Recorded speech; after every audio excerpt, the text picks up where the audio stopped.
राज्य की राजनीतिक पार्टियां तो वादा करके सत्ता में आ जाती है, लेकिन वही सत्ता पाने के बाद छात्रों के जीवन को नर्क बना देती है। इसी क्रम में आज हम लोग झारखंड के छात्रों की दुर्दशा के बारे में बात करेंगे। झारखंड सरकार ने किस किस मामले में छात्रों को धोखा दिया है, इसके बारे में डिटेल में बात करते हैं। अगर आप छात्र हैं तो 4 से 5 मिनट समय निकालकर इस वीडियो को जरूर देखें। और हाँ, मैंने आज तक आप लोगों को कोई भी वीडियो को लाइक शेयर सब्सक्राइब करने नहीं बोला है, तो इसमें केवल बोल रहा हूँ कि इस वीडियो को अपने मित्रों और परिवारजनों के साथ जरूर शेयर करें, ताकि सबको छात्रों के दर्द का पता चल सके। तो चलिए डिटेल में बात करते हैं झारखंड सरकार ने कैसे छात्रों को ठगा है। हेमंत सरकार के सत्ता में आने के बाद छात्रों को सबसे बड़ा धोखा छठी जेपीएससी के मामले में मिला। तो छठी जेपीएससी में छात्रों के साथ हेमंत सरकार ने छलावा किया। कैसे किया अब बताते हैं।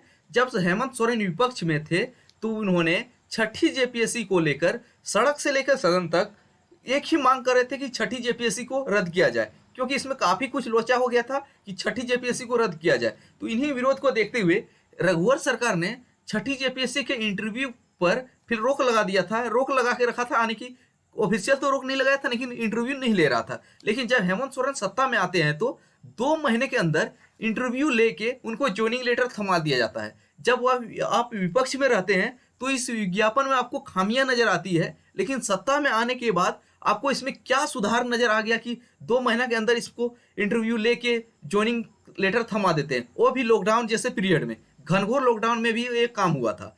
जब विपक्ष में थे तो इसमें पूरी की पूरी खामी नजर आती थी। ये सड़क से लेकर सदन में मांग करते थे इसको रद्द किया जाए, लेकिन सत्ता में आए तो क्या संजीवनी बूटी मिला कि इसमें आपको इसको ज्वाइनिंग लेटर थमा देना था। इसके बाद क्या बोला था, इसके बाद हुआ कि रघुवर सरकार के जितने भी विज्ञापन थे इसमें कुछ का एग्जाम हो चुका था, कुछ का डॉक्यूमेंट्स वेरिफिकेशन हो गया था। इनकी जितना भी प्रक्रियाधीन सारी नियुक्तियां रद्द की जाती है, तो सारी नियुक्तियां रद्द कर दी थी। यानी कि जिसका ज्वाइनिंग लेटर आ गया था उनका भी रद्द हो गया। यानी कि जिसका केवल ज्वाइन किया है उन लोग का केवल नौकरी फिलहाल सेव था।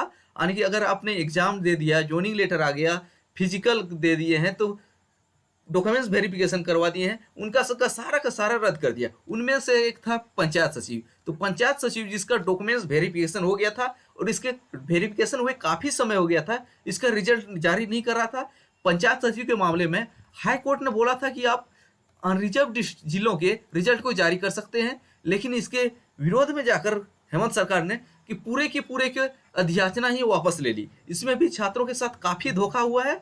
इसके बाद सरकार ने बोला था कि हम 1 साल में 5 लाख नौकरी देंगे। तो 5 लाख का तो नौकरी का पता नहीं, लेकिन जो पिछले सरकार में कुछ का रोजगार मिलने वाले था वो रोजगार भी खा गया। 5 लाख के बदले काफी रोजगार खा गए हैं, जो पिछले सरकार के विज्ञापन के थ्रू छात्रों को आज तक मिल गया होता। इसके बाद बोला था कि हम बेरोजगारी भत्ता देंगे छात्रों को। तो बेरोजगारी भत्ता जो अंडर ग्रेजुएट हैं, यानी ग्रेजुएशन वाले को कितने 5,000 बोला था, और जो पीजी वाले हैं इसको 7,000 बोला था। लेकिन सबको मिला क्या, बाबा जी का घंटा मिला है। तो बेरोजगारी भत्ता के नाम पर भी सबको ठग लिया है। इसके बाद क्या बोला था कि हम नियोजन नीति बनाएंगे। तो नियोजन नीति क्या बनाया है आपको पता है। तो नियोजन नीति ऐसा बनाया है, तो रघुवर सरकार ने तो कट ऑफ डेट 1985 रखा था, यानी कि 1985 या 1985 के बाद रहने वाले को झारखंडी माना गया था। लेकिन इस वर्तमान हेमंत सरकार ने क्या बोला है कि अगर आप 2017 में भी आए हैं, लेकिन आपने 2017 में भी आए हैं, 2020 में भी आए हैं, अगर 10वीं और 12वीं झारखंड से पास किए हैं तो आपको झारखंड का स्थानीय निवासी माना जाएगा और झारखंड के रोजगार में आपको आरक्षण दे होगा। तो ऐसा नियोजन नीति बनाया। और इसके अलावा सबसे बड़ी बात यह है कि जिस अभी 2022 में जो विज्ञापन आ रहा है, इसमें इस नियोजन नीति के प्रभाव के कारण क्या लिखा जा रहा है कि यह विज्ञापन जो है हाईकोर्ट के फैसला से प्रभावित होगा। यानी कि अगर हाईकोर्ट इस नियोजन नीति को गलत करार देता है तो सारे के सारे नियोजन जो विज्ञापन है इसके सारे रद्द हो जाएंगे। ऐसा नियोजन नीति लाया है।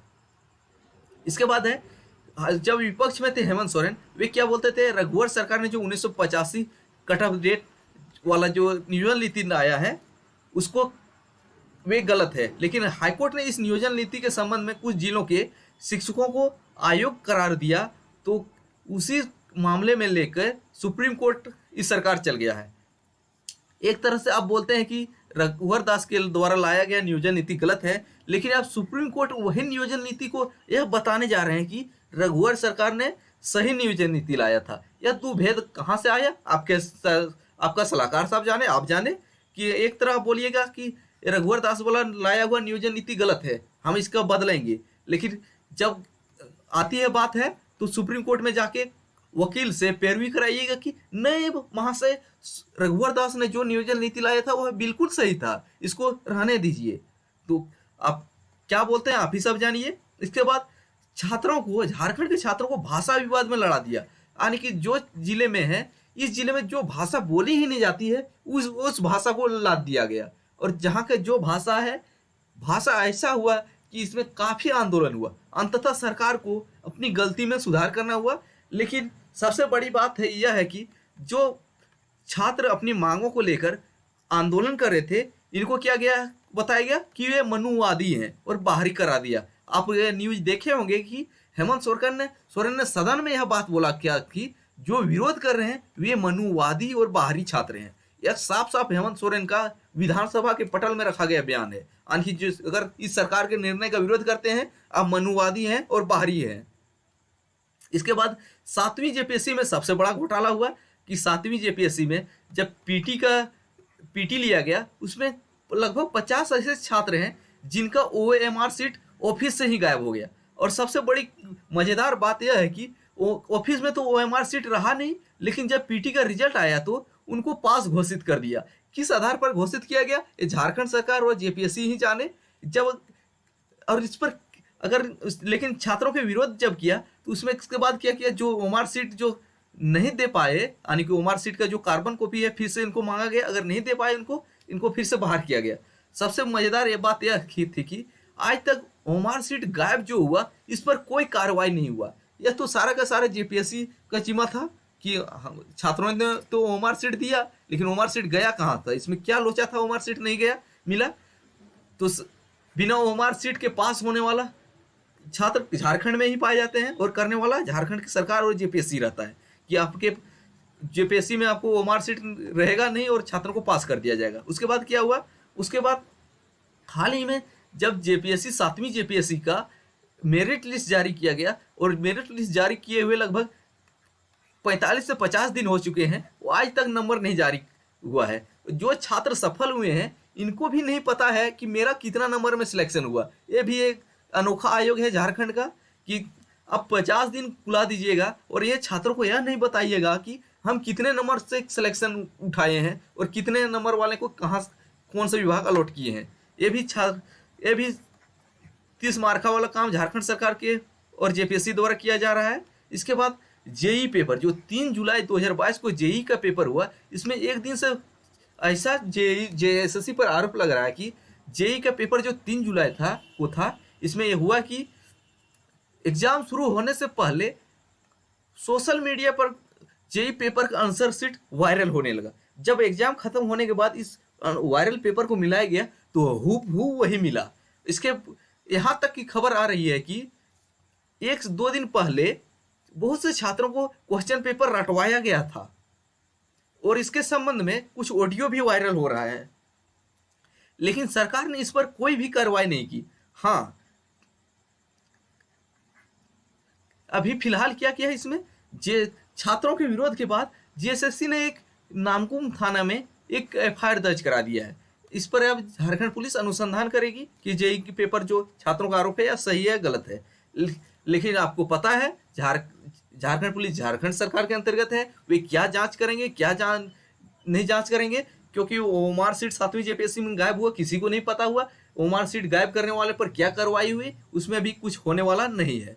इसके बाद झारखंड सरकार ने सबसे बड़ी इंटरेस्टिंग न्यूज जान लीजिए कि सरकार ने बात करता था कि हम 1932 के खतियान लाएंगे, लेकिन क्या किया हाल ही में, बिहारियों को झारखंड में आरक्षण मिलेगा। यह अनोखा राज्य है कि आपने कहीं भी फॉर्म भरा होगा दूसरे राज्य का तो आपको अनरिजर्व कैटेगरी में गिना जाता होगा, लेकिन झारखंड एक ऐसा राज्य है, अगर दूसरे राज्य वाले झारखंड में फॉर्म भरेंगे तो इनको जो उस राज्य में जो कैटेगरी में है उसमें माना जाएगा। यानी कि झारखंड से बाहर वाले को भी आरक्षण मिलेगा झारखंड में। सबसे मज़ेदार आयोग झारखंड ही है।